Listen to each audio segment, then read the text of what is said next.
शन्नो मित्रशं वरुणा शन्नो भवत यमा शन्नो इंद्रो बृहस्पतिः शन्नो विष्णुरुक्रमः। आदर और सम्मान की योग्य हमारी इस पैनल में जुड़े उड़ीसा आर्य युवा आर्य समाज के सभी कार्यकर्ता और अधिकारी वर्ग और इस कार्यक्रम के प्रेरणा स्रोत माननीय पांडा जी को आज मैं देख नहीं रहा हूँ, भाऊ वीरेंद्र जी को, भाई प्रवीर जी जो हमारे इस कार्यक्रम के इंजन बने हुए हैं। हम तो सारे डिब्बे हैं, अब इंजन इसमें कितनी मजबूत और कितने जोरदार हैं कि कितने डिब्बों को वो खींचती है। तो ठीक उसी तरीके से हम सब इस ट्रेन के डिब्बे हैं। भाई प्रवीर जी परमात्मा की असीम अनुकंपा है कि स्वयं इंजीनियर है और इस वैदिक संस्कृति को उन्होंने अपने गुरुजनों के माध्यम से जानने का, समझने का प्रयास किया है। और केवल उन्होंने प्रयास ही नहीं किया, अपितु इसे चरितार्थ करते हुए अपने युवा जनों को साथ लेकर संगठित होकर मंथन, विचार विमर्श, एक दूसरे के साथ विचार विमर्श करते हुए इसी वैदिक परंपरा को उजागर करना, ये बहुत बड़ी बात है। हमारी इस टीम में जितने भी हमारे कार्यकर्ता युवा साथी संग जुड़े हुए हैं, मैं सबका आभार व्यक्त करता हूँ और सबको धन्यवाद देता हूँ। जिसमें भाई सुरेंद्र जी जिनके भजन हम सुन रहे थे, वो भी हमारे इस चैनल के एक कड़ी हैं और परमात्मा ने उनको बहुत सुंदर गला दिया है। पर गला तो उनका है, हम लोग तो सब गला हैं। अब गला का क्या है वो तो आप लोग भी समझ रहे होंगे। जब वो आम गल जाए तो खाने लायक नहीं रहता है, तो हम लोग उस स्थिति में आ गए हैं। भाई सुरेंद्र जी, भाई प्रवीर जी और जितने हमारे उदय जी, जितने भी जुड़े हुए हैं, इन युवाओं के जो इंजन बन करके भाई प्रवीर जी जिन डिब्बे को लगाए हैं, मैं तो गार्ड के रूप में हूँ, झंडी हिला रहा हूँ, चल भाई चल। तो ये परमात्मा की असीम अनुकंपा है कि वाकई में हम सब वैदिक संस्कृति के साथ जुड़े हैं। इसलिए मैं निवेदन करूँगा और इससे पहले भी किया हूँ कई बार कि दुनिया वालों से मैं ये कहता हूँ, ऐ दुनिया के लोगों, जो हमारे पास है वो औरों के पास नहीं है। तो अनायास ही ये प्रश्न आएगा, सवाल आएगा, क्या है हमारे पास। अब हम लोगों का दुर्भाग्य यही है कि हमारे पास क्या है हम खुद नहीं जानते। ये परेशानी की बात है, ये मुश्किल की बात है कि हमारे पास जो है वो औरों के पास नहीं है, लेकिन हमारे पास क्या है हम खुद नहीं जान रहे हैं। तो वही जानकारी देने के लिए ही ये टीम हमारी जो ये श्रृंखला देख रहे हैं, युवा आर्य समाज की ओर से उड़ीसा के अंदर संपूर्ण उड़ीसा वासियों में ये व्याप्त हो जाए। परमपिता परमात्मा ऐसी अनुकंपा दे, ऐसी हम युवा जनों के अंदर में प्रेरणा दे कि परमपिता परमात्मा की अनुकंपा से कि इन लोगों का, जो हमारे कार्यकर्ता और अधिकारी हैं, इन लोगों का प्रयास सफल से सफलतम की ओर जाए। और ये भी तयशुदा बात है कि धर्मो रक्षति रक्षिता, जो धर्म की रक्षा करता है धर्म उसका रक्षक है। तो ये काम व्यक्तिगत किसी का नहीं है, ये काम ना तो हमारे आचार्यवर वीरेंद्र जी की है, और ये काम ना तो हमारी इस युवा आर्य समाज के ओर से जितने कार्यकर्ता क्या हैं उनका है, सुनेंगे व्यक्तिगत किसी का नहीं है। यही तो गो सब कोरोना गो। सबसे बड़ी बात है। देखो कोरोना आ चुका है, चिकन खाना बंद कर दीजिए। संसार का उपकार करना इस समाज का मुख्य उद्देश्य है। देखिए ऋषि दयानंद ने क्या लिया है, किन बातों टाइम को पास। लिया है, वाकई में हम लोग इस पर चिंतन म्यूट भी और नहीं कर विचार सकते, नहीं करते। इसीलिए तो कई मैंने बार बोला, म्यूट भी नहीं कर सकते। जो हमारे ना म्यूट कर सकते हैं, ना रिमूव कर माइक सकते हैं, कुछ म्यूट नहीं कर कर ले तो सकते। बड़ी दया होगी। आप लोग सब अपना माइक म्यूट कर लो। माइक को म्यूट कर ले तो मुझ पर बड़ी दया होगी, क्योंकि सर आप कंटिन्यू, सॉरी सर आप कंटिन्यू रखिए, सब माइक ऑफ करो अपना। संपूर्ण आर्य जगत में मैं ही एक ऐसा वक्ता हूं जो असभ्यता सहन नहीं है मुझे। मैं फौरन बोल देता हूं, चाहे जितना पढ़ा लिखा हो। तो कहने का तात्पर्य मेरा ये है कि धन्यवाद दीजिए ऋषिवर देव दयानंद को। कि ऋषि दयानंद का आगमन अगर न हुआ होता तो हम और आप एक साथ जुड़ नहीं पाते। हमारी जो कड़ी है वो कड़ी है ऋषिवर देव दयानंद, और दयानंद के ये सिपाही यानी सर कड़े में पकोड़ा है। क्या आप लोग बोले या मैं बोलूंगा? आप लोगों को किसी को बोलना है तो बोलिए, फिर मैं बैठ जाता हूँ। मुझे बोलिए, मुझे बोलिए, मुझे बोलना है, मैं तब तक सुनिए।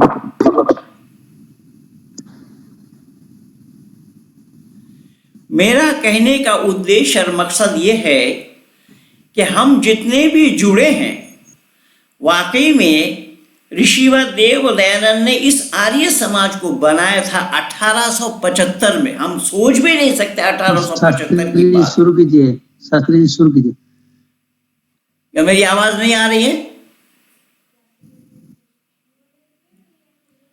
मैं निवेदन कर रहा हूं, शास्त्री जी आपका माइक म्यूट है। बस इसको म्यूट कर दिया। मेरा माइक नहीं आ रहा है।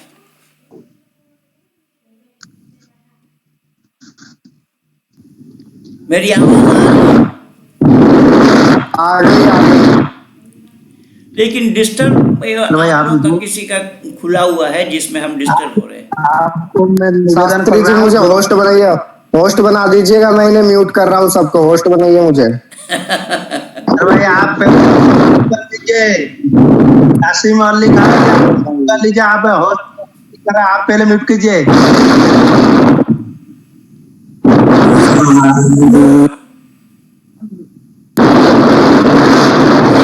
इसमें कौन आए हैं? खालिद सिद्दीकी साहब। कुछ असामाजिक तत्व घुस गए हैं इस कार्यक्रम में, जो डिस्टरबेंस पैदा कर रहे हैं हमारे श्रद्धेय पंडित महेंद्र पाल आर्य जी। जी बिल्कुल बिल्कुल, इस तरह की डिस्टरबेंस पैदा कर रहे हैं, उनको बिल्कुल रिमूव कर दीजिए, हटा दीजिए उनको सबको। इसमें खालिद का क्या काम था?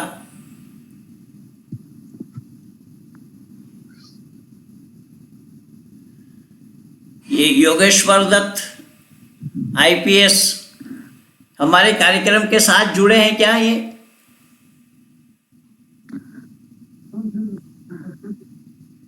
कुछ गंदे गंदे कमेंट्स कर रहे हैं, ऐसे असामाजिक जो भी है ना, इनको बिल्कुल हटा दीजिए। खैर, तो मैं निवेदन कर रहा था, ये तो भाई हाथी का काम है अपने मस्त चाल से चलना, और पीछे भौंकने का काम है कुत्तों का। तो कुत्तों के पीछे भौंकेंगे ही।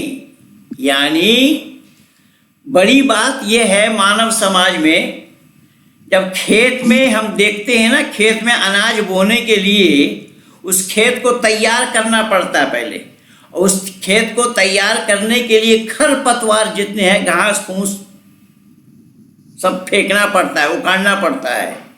और उसको कोई बोया नहीं था, ये घास फूस अपने आप पैदा हो जाते हैं। तो हमारे इस कार्यक्रम में भी ऐसे ही पैदा हो गए हैं। तो इन पैदावार को रोकिए, इन पैदावार को उखाड़ फेंकिए। अविद्या का नाश पहले है, विद्या की वृद्धि बाद में है। इसीलिए मैंने निवेदन किया कि परमपिता परमात्मा की असीम अनुकंपा है कि ऋषिवर देव दयानंद ने 1875 में इस आर्य समाज नाम की संस्था को कायम किया और उन दिनों से लेकर के अब तक ये प्रचार करते कराते आ रहे हैं। लेकिन प्रचार कहाँ तक क्या हुआ, कैसा हुआ, ये मैं नहीं जानता हूँ।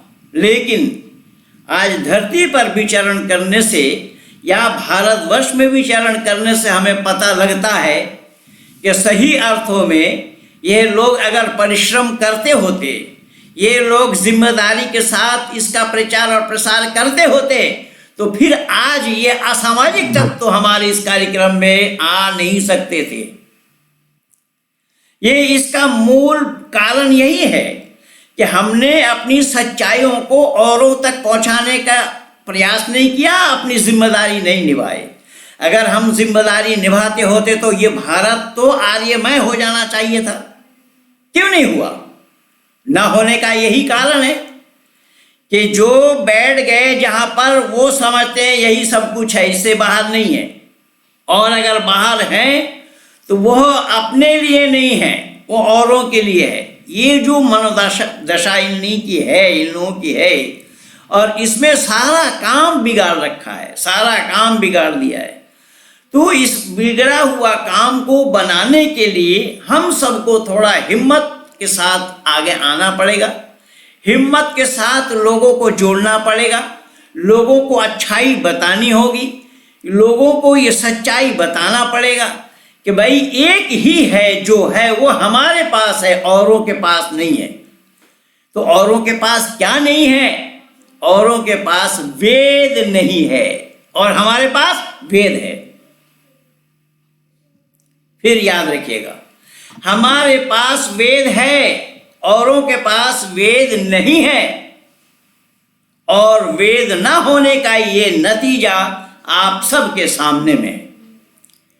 तो कहने का तात्पर्य मेरा ये है कि आज युवा जनों के दिल और दिमाग में इन्हीं बातों को भरना है।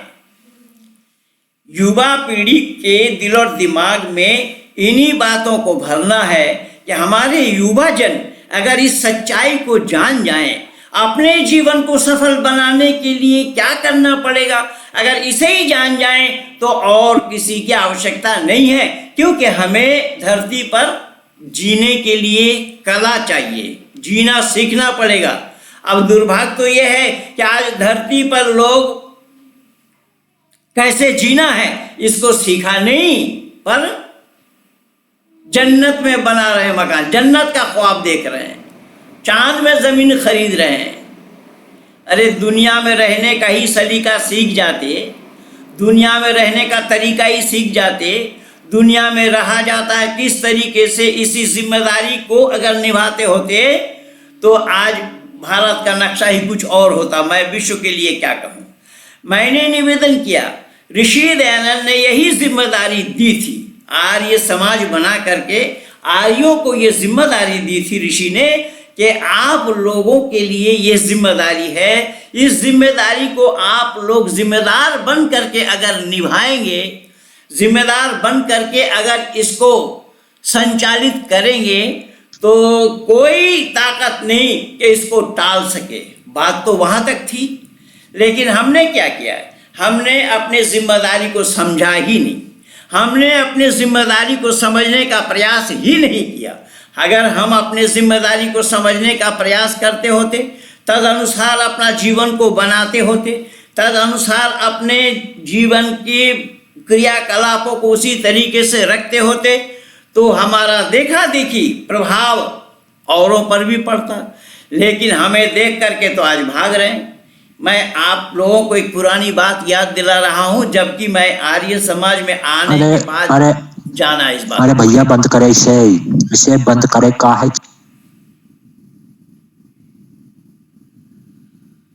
आर्य समाज में आने के बाद मैं इस चीज को जाना कि एक समय था कि कोर्ट कचहरी में जा करके एक आर्य समाजी खड़ा होकर जज के सामने कहता कि मैं आर्य समाजी हूं, तो हमारे जज साहब उनके वक्तव्य उनसे बयान नहीं लेते थे।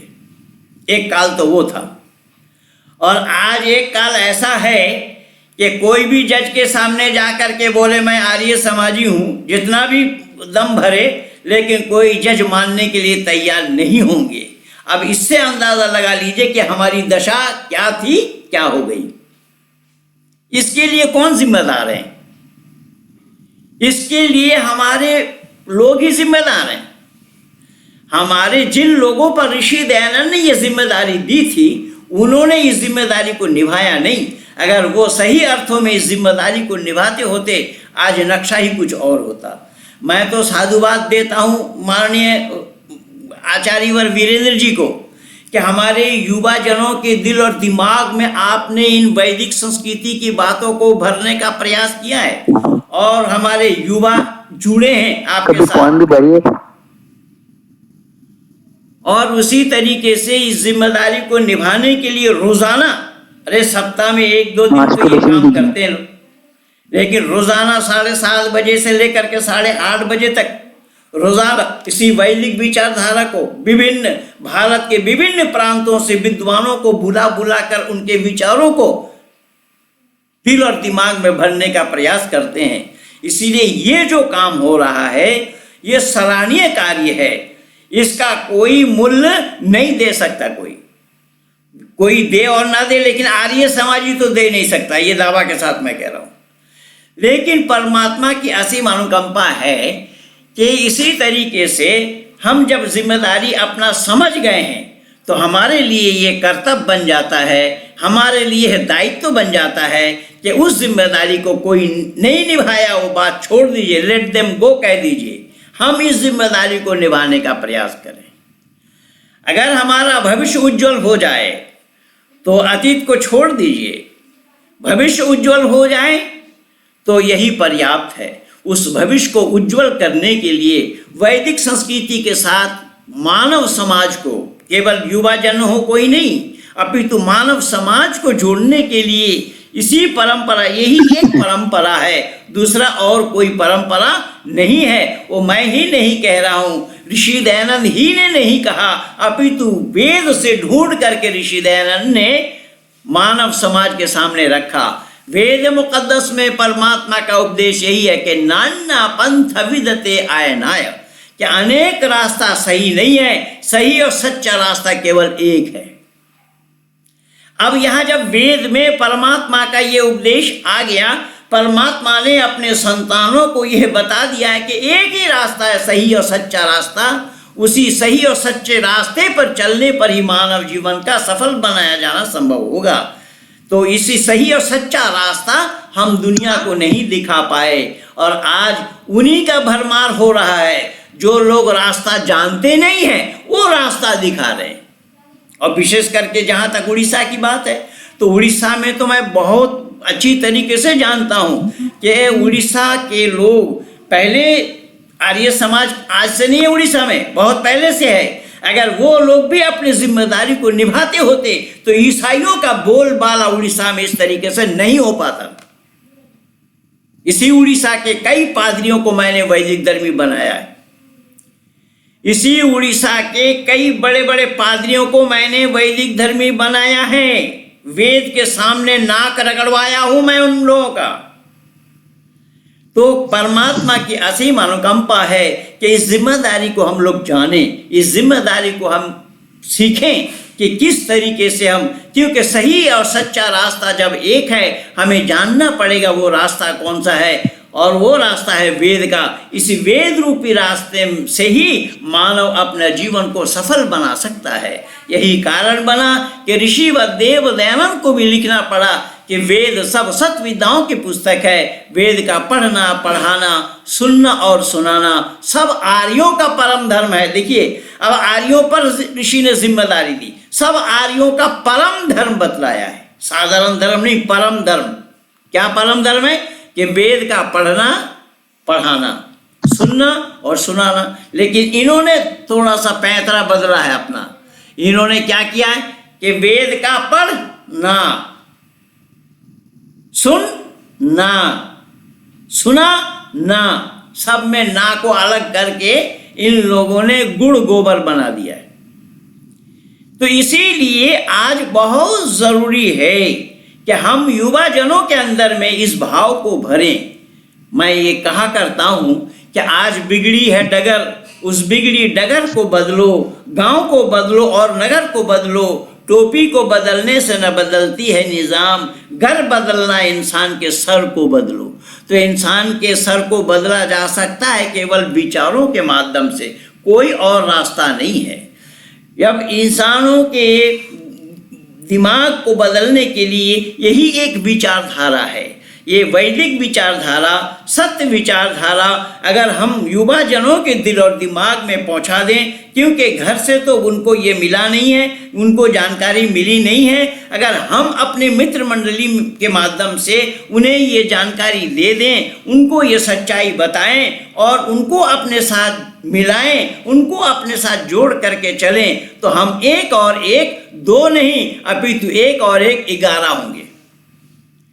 अब ये देखिएगा ज़रा विचार करके कि सही और सच्चा एक क्यों और कैसा होता है। मैं एक उदाहरण दे रहा हूँ, और ये उदाहरण मैं इसलिए दे रहा हूँ कि हमारे भाई प्रवीर जी इंजीनियर हैं और इन्होंने भली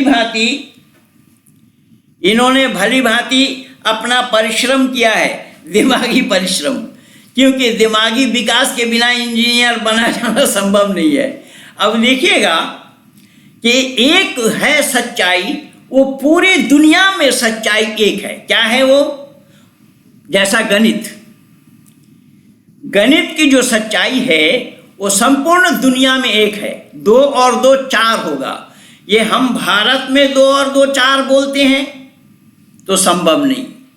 संपूर्ण विश्व के आंगन में, मानव समाज में जो गणित पढ़ते पढ़ाते हैं, सब जगह 2 और 2 4 ही होगा। 2 और 2 कोई 5 नहीं बोलेगा, 2 और 2 कोई 6 भी नहीं बोलेगा। ये एब्सोल्यूट ट्रूथ, ये सार्वभौम सत्य है। इसका नाम सार्वभौम सत्य, क्योंकि गणित में कहीं पर भी द्विमत होना संभव नहीं है। गणित में द्विमत होना इसलिए संभव नहीं है कि वो वाकई में ये सत्य के साथ जोड़ता है, और धर्म भी ठीक वैसी तरीके से है। धर्म भी एक है जो सत्य के साथ जोड़ता है, लेकिन फार्मूला अलग हो सकते हैं। कैसा? छोटा मैं एक उदाहरण देना चाहूँगा, और वो भाई प्रवीर जी हैं विशेष करके, इसीलिए मैं ये उदाहरण देना चाहता हूँ। और सर क्वेश्चन है, क्वेश्चन नंदलाला गाना सुना सर, नंदलाला गाना सुना है कुछ सुनिए। किससे कौन क्वेश्चन कर रहे हैं भाई?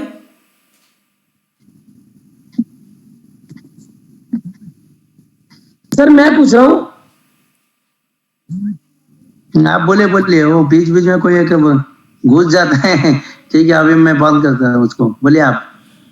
मैं कह रहा हूं कि ये 2 और 2 जो 4 है वो संपूर्ण विश्व के आंगन, भले ही किसी लैंग्वेज में बोले, अंग्रेजी में बोले, फ्रेंच में बोले, जापानी में बोले, चीनी में बोले, या जितने भी मुल्क हैं, जितना भी देश है, उस देश की भाषा अलग है। सब देश की भाषा अलग है, लेकिन 2 और 2 4 सब देश में होगा। कोई देश अलग नहीं हो सकता, कोई देश अलग नहीं बता सकता, कोई देश अलग नहीं कह सकता। वो 2 और 2 4 ही बोलना पड़ेगा, लेकिन हाँ फॉर्मूला अलग हो सकता है। जैसा मैं एक छोटा सा उदाहरण दे रहा हूं। फॉर्मूला इस तरीके से होता है, जैसा उदाहरण के रूप में कि जहां मैं बैठा हूं ये कमरा मिट्टी से भरी हुई है। हमने 20 मजदूर लगाया, ये सारा मिट्टी जो है यहां से निकाल करके बाहर किया 1 घंटे में। अब मिट्टी को 1 घंटे में बाहर किया, अगर मैं उस 20 मजदूर के बजाय 1 मजदूर को लगाऊंगा तो कितना समय लगेगा मिट्टी को बाहर करने के लिए? तो अब गणित का फॉर्मूला ये बता रहा है कि 20 आदमी जो काम 1 घंटा में किया, 1 आदमी वही काम 20 घंटा में करेगा। लेकिन यहाँ फेल है ये फॉर्मूला, क्योंकि 1 आदमी कंटिन्यू 20 घंटा काम कर नहीं पाएगा, पहली बात। पहली बात ये होगी कि एक आदमी कंटिन्यू 20 घंटा काम नहीं कर पाएगा, इसलिए गणित का ये फॉर्मूला यहां पर अनफिट है। लेकिन वो फॉर्मूला बिल्कुल फिट है, 2 और 2 4 है, या जो मल्टीप्लाई करेंगे तो वहां पर भी सब बराबर होंगे, अलग नहीं होगा कोई। 4 पंजे 20 होंगे, 4 पंजे 21 कोई नहीं बोलेगा। ठीक इसी तरीके से कैसे फॉर्मूला गलत हो सकता है, लेकिन यहाँ जो गणित है वो गणित गलत नहीं है। एक उदाहरण मैं और दे रहा हूं। जैसे हम ग्रामीण अंचल में चले जाते हैं तो गांव में देखते हैं बिचाली का, जो धान का बिचाली होता है वो उड़ीसा में भी होता है, बंगाल में भी होता है, और पूरा धान प्रधान इलाका में होता है। तो बिचाली से उसको हम लोग छप्पर बनाते, कई जगह गांव में देहात में होता है ऐसे घर। तो मैंने बोला कि जैसा एक आदमी 20 घंटा कंटिन्यू काम नहीं कर सकता, ठीक उसी तरीके से वो जो छप्पर बनाया है बिचाली का, धान के गाछ का, वो छप्पर 5 आदमी ने 1 घंटे में ऊपर चढ़ा दिया, छत के ऊपर।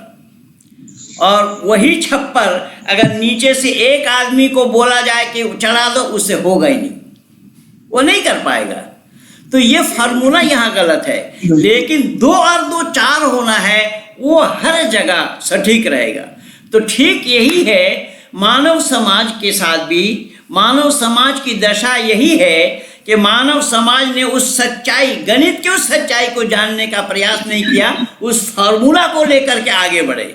इसलिए जिन गणितज्ञों ने ये फार्मूला दिया है कि जो आदमी, जो मजदूर, 20 मजदूर ने 1 घंटे में जितना काम किया, उतने एक मजदूर से हम लेंगे काम तो कितना लगेगा? तो ये गणितज्ञ बोल रहे हैं कि 20 घंटा लगेगा।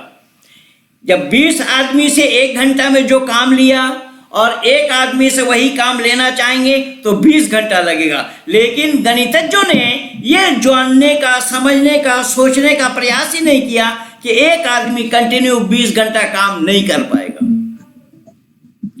तो ये बड़ी परेशानी की बात हो रही है कि हमें सत्य से दूर किया जा रहा है, हमें सत्य से हटाया जा रहा है, हमें सत्य को जानने का प्रयास करने नहीं दिया जा रहा है। तो हम मानव मात्र को चाहिए सत्य के साथ जुड़ना। जब मानव सच्चाई के साथ नहीं जुड़ता है, सत्य को आचरण में नहीं लाता, सत्य को अपने जीवन में नहीं उतारता, वो मानव जीवन का जीवन सफल कभी भी नहीं हो सकता, चाहे वो कहीं भी हो, किसी समाज में हो, किसी संप्रदाय में हो, किसी भी मुल्क में हो। अगर सच्चाई नहीं है तो वो मानव जीवन का सफल बनाया जाना संभव नहीं है। अब यहाँ लोग ये कहते हैं कि साहब ये तो सब काम गलत काम होता है, और गलत काम होता है, लेकिन गलत काम करते किस चीज से हैं? तो भाइयों, आप लोगों को ये जानना बहुत जरूरी है कि गलत काम हर मानव से होना संभव है। बहुत कम ही लोग होंगे जो गलत काम नहीं करते हैं, ऐसे उंगली में गिना जाना संभव होगा। लेकिन प्रायः तक मानव, क्योंकि मानव जो है वह अल्पज्ञ है, और अल्पज्ञ होने के कारण इससे गलती का होना स्वाभाविक है। तो इससे गलती का होना स्वाभाविक है। तो गलती हम करते किस चीज से करते हैं? गलत काम हम करते हैं तो किस चीज से करते हैं? तो पता लगा कि गलत काम हाथ से, पांव से, शरीर से हम करते हैं। लेकिन शरीर से गलत काम करने से पहले वो काम मन में होता है। अगर मन में आ गया वो गलत काम, तब हम शरीर से अंजाम देने के लिए जाते हैं। जैसे उदाहरण के रूप में भाई प्रवीर जी के पास एक बहुत अच्छी मोबाइल है, जो मेरे पास है उससे भी बहुत कीमती है। तो मैंने मन में सोचा कि ये मोबाइल को मेरे पास होना चाहिए। तो ये मैं पहले हाथ से मोबाइल लूँगा या मन में ठानूंगा पहले? ज़रूर आप सब समझ रहे होंगे। तो मन में हम ठानेंगे पहले।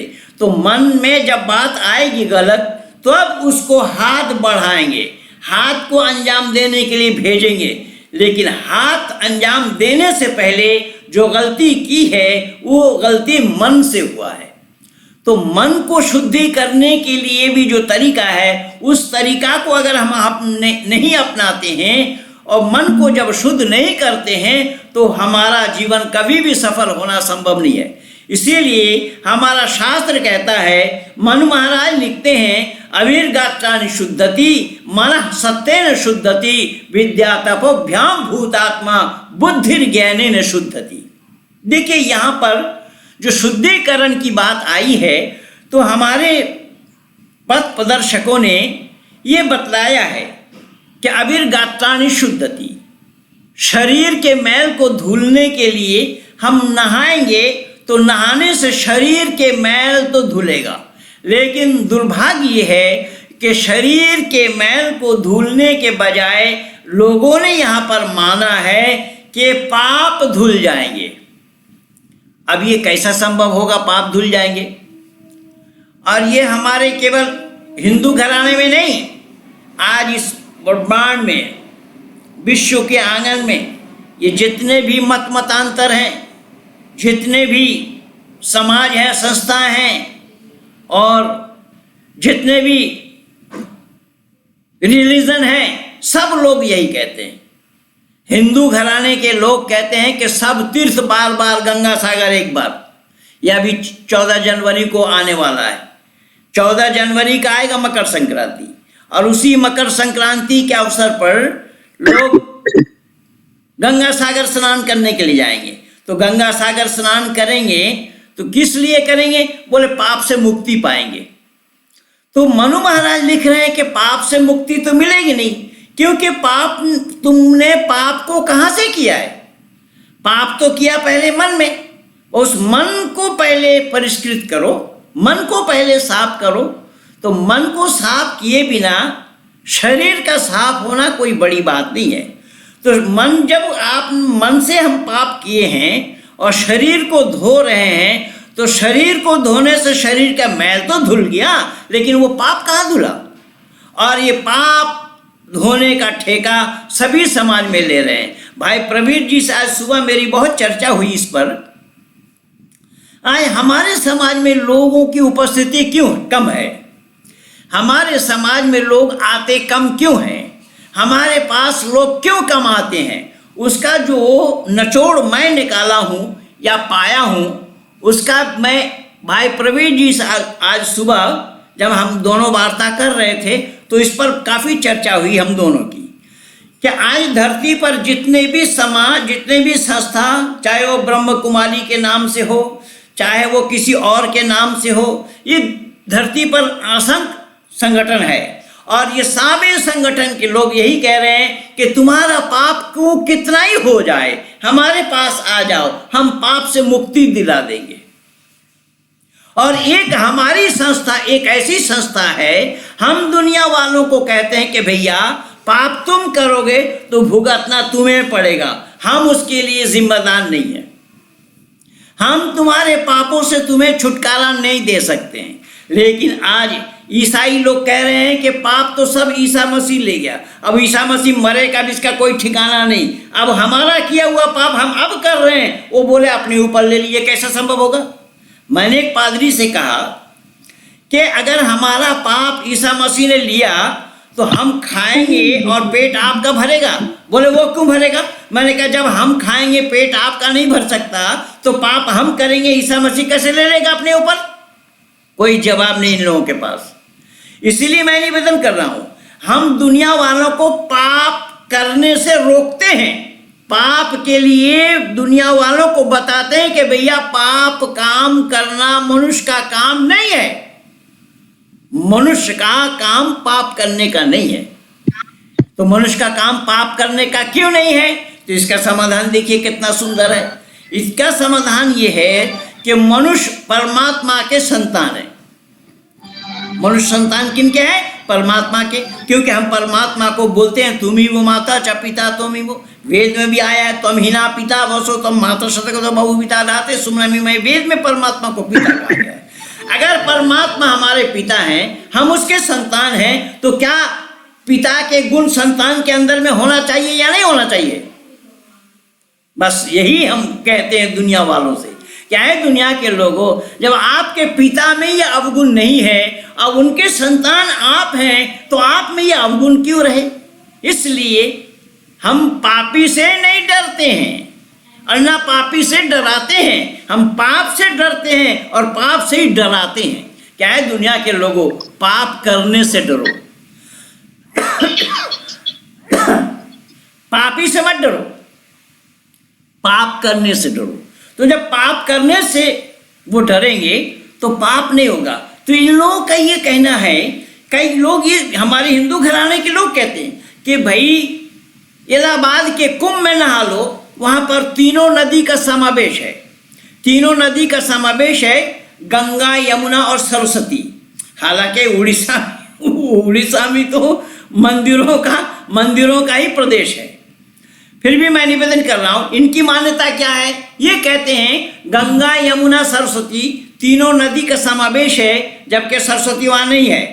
फिर भी लोग कहते हैं, ये प्रचलन लोगों ने चला दिया है, वहां नहाने से पाप से मुक्ति हो जाते हैं, पाप से बरी हो जाते हो। इस्लाम वाले कहते हैं हज कर लो, पाप से बरी हो जाओगे, और वहां पर जा करके ये हाजिरी भी लगाते हैं, अल्लाहुम्मा लब्बैक, अल्लाहुम्मा लब्बैक, ऐ अल्लाह मैं हाजिर हूँ, ऐ अल्लाह मैं हाजिर हूँ। हाजिरी इनकी वहाँ लगती है, रहते उड़ीसा में, रहते भारत में, भारत के किसी प्रांत में हाजिरी इनकी वहाँ लगती है। और फिर भी ये ज़बरदस्ती करती है, कहते हैं कि हम तो भारत के हैं। भाई भारत के तू कहाँ है? भारत का अगर तू होता तो हाजिरी वहाँ लगाता है, वहाँ लगाने जाती।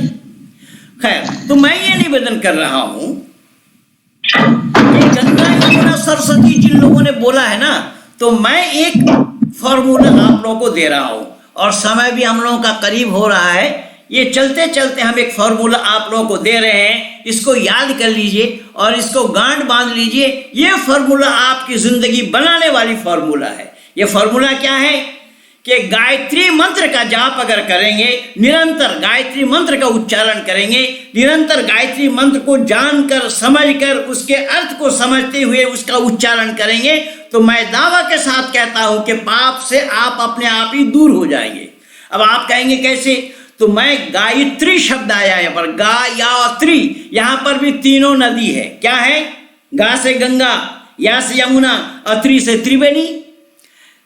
गंगा, यमुना और त्रिवेणी, ये तीनों नदी का समावेश है, इसीलिए गायत्री।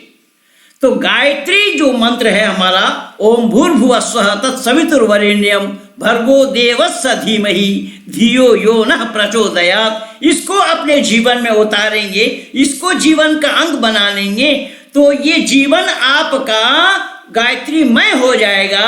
तो आप पाप करने से डरेंगे, पाप के नजदीक जाएंगे नहीं। जब पाप के नजदीक नहीं जाएंगे तो पाप को भोगना कैसे होगा?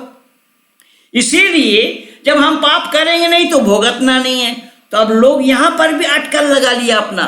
लोग क्या कहते हैं? लोग कहते हैं अरे हमने पुण्य तो किया 20, हमने 20 पुण्य किया और उसमें से पाप भी 5 हो गया। तो पाप 5 अगर पाप हम कर बैठे, पर पुण्य तो 20 है, उसमें से 5 घटा देंगे। लेकिन बंधु, परमात्मा की न्याय व्यवस्था में यह होना संभव नहीं है। आप 20 से 5 नहीं घटा सकते। क्यों नहीं घटा सकेंगे? उदाहरण के रूप में मैं अगर ये पूछूं कि एक आदमी 10 घोड़ा ले जा रहा है, उसमें से 3 बकरी हटाइए, कितना बचेगा? तो यही जवाब आएगा, वो ले जा रहा है घोड़ा, वहां पर बकरी हम कैसे घटाएंगे? वहां बकरी तो है नहीं। ठीक यहां पर भी वही बात है कि जहां पाप है वहां पुण्य नहीं है, जहां पुण्य है वहां पाप नहीं है। इसीलिए घटाना बढ़ाना संभव नहीं होगा। परमात्मा की न्याय व्यवस्था यह है कि जो आप पुण्य करेंगे उसकी जो जज़ा है वो आपको मिलेगा ही मिलेगा, और जो आप पाप करेंगे उसकी सजा भी आपको भुगतना है। तो हम दुनिया वालों को यही बतलाते हैं, इसलिए हमारे पास भीड़ कम हो। हमें आपत्ति नहीं है, हमें तो क्वालिटी चाहिए भाई, क्वांटिटी नहीं चाहिए। क्योंकि सोना चांदी के दुकान में देखिए ना, कम लोग होते हैं, इक्का दुक्का खरीदार होते हैं, और शराब की दुकान में लाइन लगा करके लोग ले रहे हैं। इसका मतलब ये नहीं है शराब की दुकान में लाइन लगा रहे हैं तो इसका मतलब वही दुकान ही अच्छी है, अच्छा सामान मिलता है। नहीं, सवाल ही नहीं है। तो हमारी ये जो दुकान है, ये आर्य समाज नाम की जो संस्था है, ये फर्स्ट क्लास के डिब्बे है भाई। तो फर्स्ट क्लास के डिब्बे में कम लोग चढ़ते हैं और जनरल क्लास में देखिए। और मैं भाई इंजन साहब को ही बोल रहा हूँ कि हमारे इंजन साहब भाई प्रवीण जी हैं, और प्रवीण जी भी अपने दिमाग में इन बातों को जमा ले अच्छी ढंग से कि जिस गाड़ी को आप खींच रहे हैं उस गाड़ी में आपके सब फर्स्ट क्लास नहीं है। एक आधी डिब्बा आपने फर्स्ट क्लास का रखा होगा, बाकी सब जनरल डिब्बे हैं। तो जनरल डिब्बे में तो भीड़ है, आपके फर्स्ट क्लास के डिब्बे में कम ही सवारी होंगे। इसीलिए घबराने की कोई बात नहीं है, विचलित होने की कोई बात नहीं है। जैसा जो काम हो रहा है, जिससे जितना हो पा रहा है, हम लोग अगर जिम्मेदारी के साथ उसको निभाएंगे, हम लोग अगर जिम्मेदारी के साथ उसे अंजाम देंगे, हम लोग अगर जिम्मेदारी के साथ अपनी बातों को लोगों के दिल और दिमाग में पहुंचाएंगे, लोगों को समझाएंगे, लोगों को बताएंगे, तो हमारे युवा पीढ़ी हमारी बात को जरूर सुनेंगे। लोग कहते हैं हमारे समाज में युवा नहीं आते। अरे भाई, युवाओं को खुराक दो ना। जब डाइट अच्छा मिलेगा तो वो लोग जाएंगे कि नहीं जाएंगे वहां पर। तो युवा हमारे पास जुड़ते नहीं है इसलिए कि हम उन्हें डाइट सही नहीं दे पाते। उनको हम सही ढंग से अगर हैंडल करें, सही ढंग से उनके रुचि के मुताबिक हम खुराक दें, तो ये जरूरी है को हमारी बातों को समझेंगे। क्योंकि आज युवा पीढ़ी पढ़ी लिखी युवा है, ये पढ़ी लिखी जनता है। आज युवाओं को पढ़ाने की, गलत बात बताने की जरूरत ही नहीं है। इसीलिए हम गलत बात अगर उनके पास है तो हम उनको आसानी से ये बतलाएं कि भैया ये वाकई में गलत है, ये काम नहीं करना चाहिए। जैसा कि मैंने अभी बताया ना कि सारे लोग पाप से मुक्ति दिलाना चाहते हैं, और हम बोलते हैं कि पाप आप करोगे तो भुगतना आपको पड़ेगा। हम पाप से मुक्ति नहीं दे सकते, हम मुक्ति दाता नहीं हैं। पाप आपका होगा तो आप ही भोगोगे, लेकिन इतना जरूर है हम पाप और पुण्य आपके दिमाग में भर रहे हैं कि पाप क्या है और पुण्य क्या है। अब आचरण करना ये आपकी जिम्मेदारी होगी। इसीलिए मैं चाहूंगा कि समय जितना था वो बिल्कुल पूरा हो गया है, तो मैं नहीं चाहूंगा अतिक्रमण करते हुए। यद्यपि मैं जान रहा हूं कि मैं तो चुनौती दे करके कार्यक्रम में जाता हूं कि हमारे ऑडियंस ऊब नहीं सकते, होपलेस नहीं हो सकते, हमारे ऑडियंस हमें छोड़ करके उठ नहीं सकते। इतना भरोसा मैं दिला करके कार्यक्रम में जाता हूं। तो खैर, परमात्मा की असीम अनुकंपा है, हमारे भाइयों ने बड़ी मेहनत से इस काम को जोड़ा है, और ये काम धर्म का है और परमात्मा का काम है। परमात्मा का काम जो करेगा, परमात्मा उनको काम करने के लिए सहयोग, प्रेरणा ये सब देते रहते हैं। क्योंकि यही तो मैं बोला, धर्मो रक्षति रक्षितः, जो धर्म की रक्षा करता है धर्म उसी के रक्षक है। इसीलिए मैं आप सभी पैनलिस्टों को, पैनल में जितने भी सारे सज्जन लोगों को विनती करता हूँ कि आप लोग भी जिन बातों को सुने उन बातों को औरों तक पहुँचाइए। इसीलिए 1 और 1 2 नहीं होता, 1 और 1 11 होते हैं। तो हम 2 ना बने, 11 बनने का प्रयास करें। जब हम 11 बनने का प्रयास करेंगे, अपने इन विचारों को औरों तक पहुंचाने का प्रयास करेंगे, तो दिन दुगनी रात चौगुनी हम तरक्की करेंगे। इन्हीं शब्दों के साथ सबको नमस्ते करते हुए अपने वाणी को विराम दे रहा हूँ। सबको नमस्ते। भारत माता की जय।